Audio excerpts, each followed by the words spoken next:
मैं Ajay Kumar Nanda, lecturer chemistry. आज हम +2 के केमिस्ट्री सब्जेक्ट में सेकंड चैप्टर सॉल्यूशंस में कंसंट्रेशंस ऑफ सॉल्यूशंस पे बात करेंगे। पहले समझते हैं सॉल्यूशंस होते क्या हैं। A solution is the homogeneous mixture of two or more substances, the composition of which may vary between certain limits. जब हम दो या दो से ज्यादा सब्सटेंसेस को मिला के एक होमोजेनियस मिक्सचर बनाते हैं, then this homogeneous mixture is called a solution.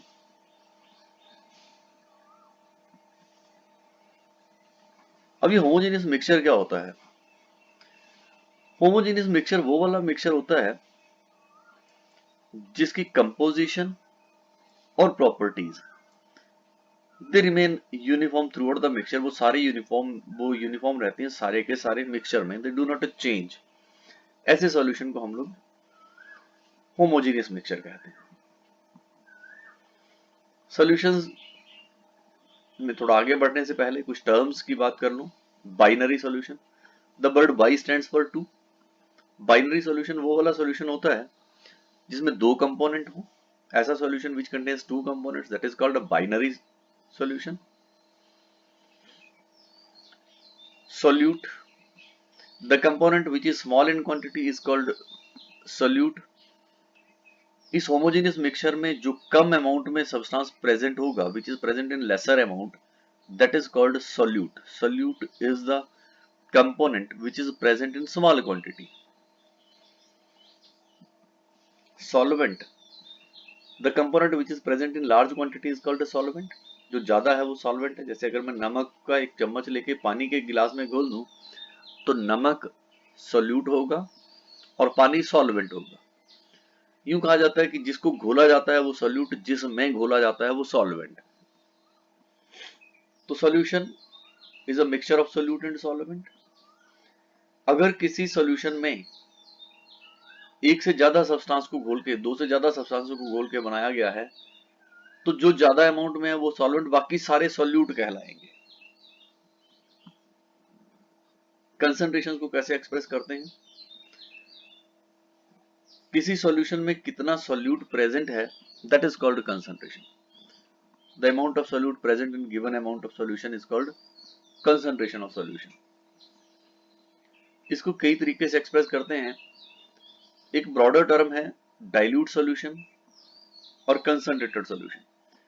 जिस सॉल्यूशन में सोल्यूट का अमाउंट बहुत कम है, that is called dilute solution. और जिसमें सोल्यूट का अमाउंट ज्यादा है, कंपैरेटिवली ज्यादा है, that is called concentrated solution. पर जो स्पेसिफिक टर्म्स हम लोग यूज करते हैं, they are like mass percent, volume percent, mole fraction, ppm parts per million, molarity, molality, normality, formality, etcetera. तो हम आज के इस वीडियो लेसन में जो पहली चार कंसंट्रेशन टर्म्स हैं, that is mass percent, volume percent, mole fraction and ppm, इनकी बात करेंगे। और अगली चार टर्म्स की बात हम अगले वीडियो में करेंगे। So very first is mass percent. Mass percent, इसको जनरली W अपॉन W की फॉर्म में रिप्रेजेंट किया जाता है, that is mass upon mass, W upon W।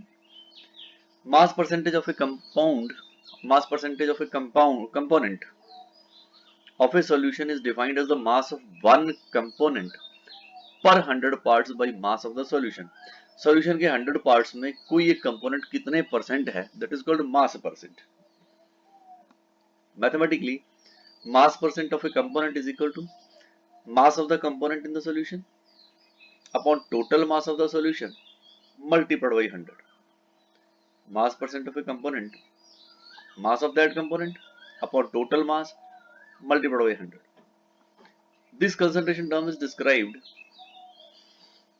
commonly in industrial chemical applications। अगर मैं कहूं कि कोई सोल्यूशन कहा गया है 10% glucose in water by mass, then it means 10 gram glucose is present in 100 gram of solution, or in other words 10 gram of glucose is dissolved in 90 gram of water, 90 ग्राम पानी में 10 ग्राम ग्लूकोज घोला तो solution बना 100 gram and it is 10% solution of glucose. एक problem solve करने की कोशिश करते हैं। What is the mass percent of NaOH in a solution prepared by dissolving 5 gram of NaOH in 20 gram of water. 5 gram NaOH को 20 ग्राम पानी में घोलने पे जो सोल्यूशन बनेगा उसका मास परसेंट क्या होगा? Mass of NaOH that is 5 grams, mass of water जो सॉल्वेंट है यहाँ पे that is 20 gram, mass of solution is 25 gram. So we know that mass percent of a component is equal to mass of the component in solution upon total mass of solution multiplied by 100. Mass percent अगर मैं यहाँ इस component जिसकी मैं बात करूँ that is NaOH, mass percent of NaOH that is mass of NaOH upon total mass of solution into 100. Mass of NaOH that is 5 upon total mass of solution that is 25, not 20. 20 solvent का है, solution का mass is 25 gram, be careful, upon 25 into 100. So it becomes 5 ones are 5, 5 fives are 25 and 5 into 20 is 100. So it comes out to be 20%. Let us try to solve another problem. Calculate the masses of urea and water. We have to find out the masses here, urea and water, required to prepare 250 gram of 20% solution of urea. Given mass percent of urea, mass percent is 20%. Mass of solution to prepare 20 gram of solution, so 250 gram of solution, so it is 250 grams. Now we know that mass percent of a component is equal to mass of that component upon total mass multiplied by 100. अगर मैं urea मेरे पास वो component है तो mass percent of urea becomes mass of urea upon total mass into 100. Mass percent of urea is 20%. Mass of urea मुझे calculate करना है upon mass of solution is 250 into 100.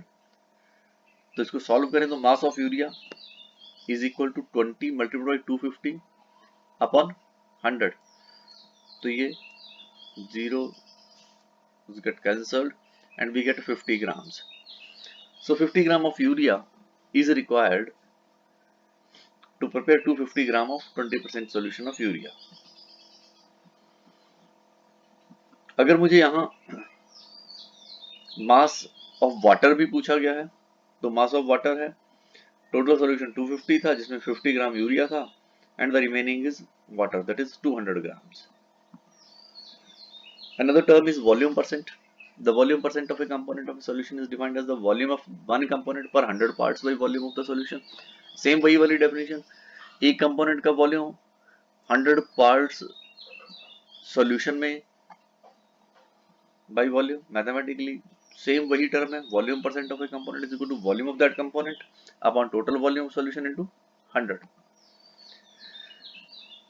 Generally हम लोग इस टर्म को यूज करते हैं सॉल्यूशंस की कंसंट्रेशंस को एक्सप्रेस करने के लिए, लिक्विड्स की कंसंट्रेशंस को एक्सप्रेस करने के लिए. Solutions containing liquids are generally expressed in this unit.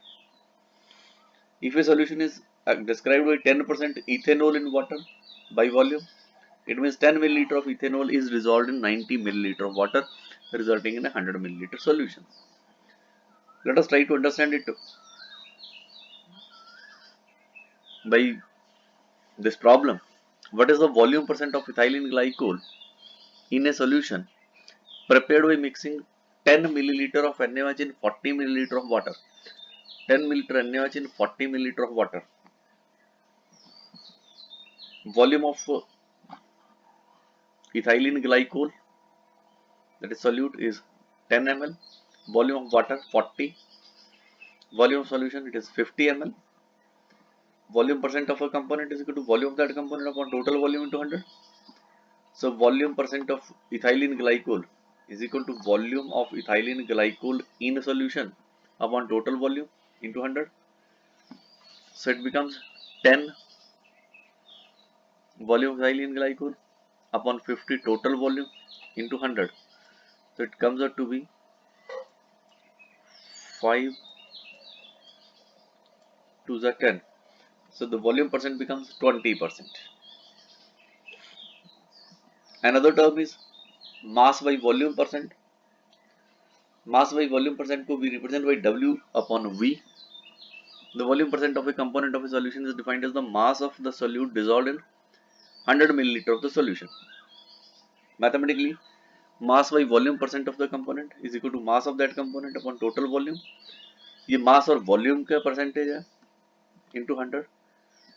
ये जो term है it is commonly used in medicine and pharmacy industry. Medicine और pharmacy में हम लोग mass by volume percent की बात करते हैं. Another term is mole fraction. नाम से ही पता लग रहा है mole fraction. Number of moles of one component to the total number of moles. So it is a ratio number of moles of one component to the total number of moles of all components in a solution. जिस component की mole fraction निकालनी है उसके number of moles upon total number of moles, इस ratio को हम लोग कहेंगे मोल फ्रैक्शन.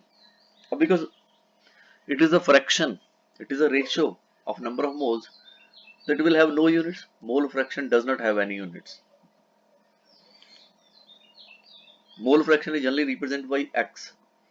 So अगर कंपोनेंट A की बात करूं तो it is XA, अगर B की कहूं तो it will be XB. Mole fraction of AXA is equal to number of moles of A upon total number of moles.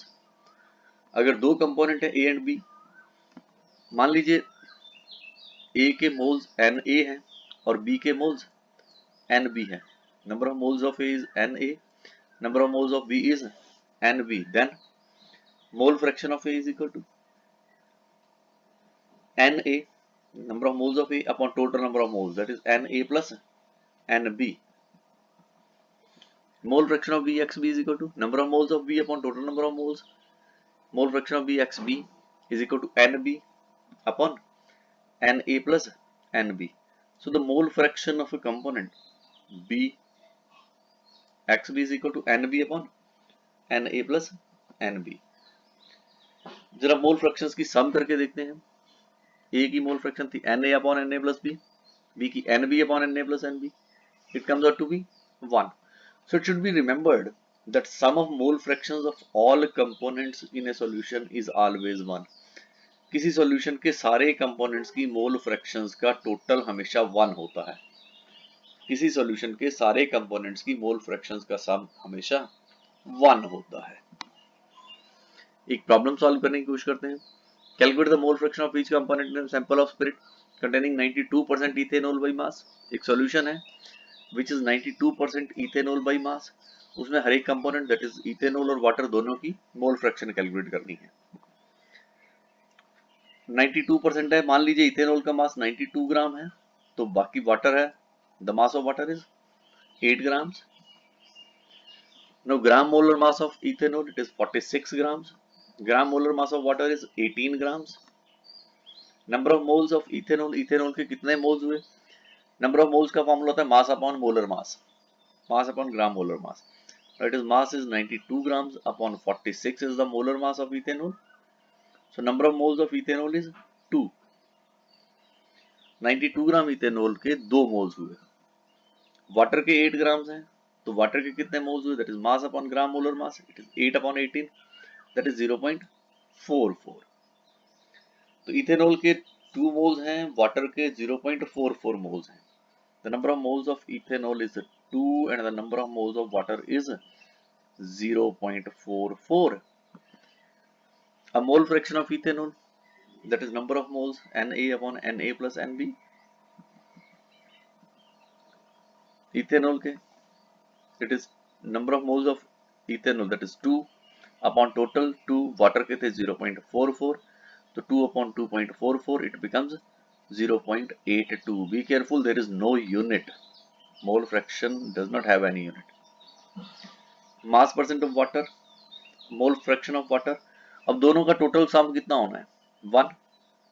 तो वाटर की mole fraction it is 1 minus 0.82, it comes out to be 0.18. इसको हम लोग दूसरी तरह से भी calculate कर सकते हैं. 0.44 that is the number of moles of water upon total number of moles. that is 2.44. Even then we are going to get the same answer. The next term is parts per million, ppm. Number of parts of one component per million parts of the solution. Solution के million parts में किसी component के कितने parts present हैं, that is called parts per million. Mathematically mass ppm is equal to mass of the component upon total mass of solution multiplied by 1 million, that is 10 raised to the power 6. This term is generally used to express the concentrations of very dilute solutions. जहां पे बहुत dilute concentrations है वहां पे हम लोग ppm को use करते हैं. यूं कह लीजिए where a very small amount of solute, बहुत कम solute dissolve किया गया in a large amount of solvent. When a very small amount of solute is dissolved in a large amount of solvent, तो वहां पे हम लोग ये यूज करते हैं. It should be solute. Let us try to understand it through a problem. Sea water contains 6 into 10 to minus 3 gram of dissolved oxygen in 1 kilogram of sea water. It is the amount of dissolved oxygen 1 kilogram पानी में. Calculate the ppm of oxygen in sea water. The mass of dissolved oxygen, it is 6 into 10 to minus 3 grams. Mass of water is 1 grams, that is 1 kilogram, that is 1000 grams. Now we know that ppm is equal to mass of dissolved oxygen upon total mass of solution into 10 to 6. Mass of dissolved oxygen 6 into 10 to minus 3 grams upon 1000 into 10 to 6. So ये जो 1000 को हम लोग solve करेंगे, ऊपर लेके जाएंगे, it becomes 10 to minus 3. तो minus 3 और minus 3 it becomes 10 to minus 6 और 6 it becomes 6 ppm. So 6 ppm is the answer. Thank you very much.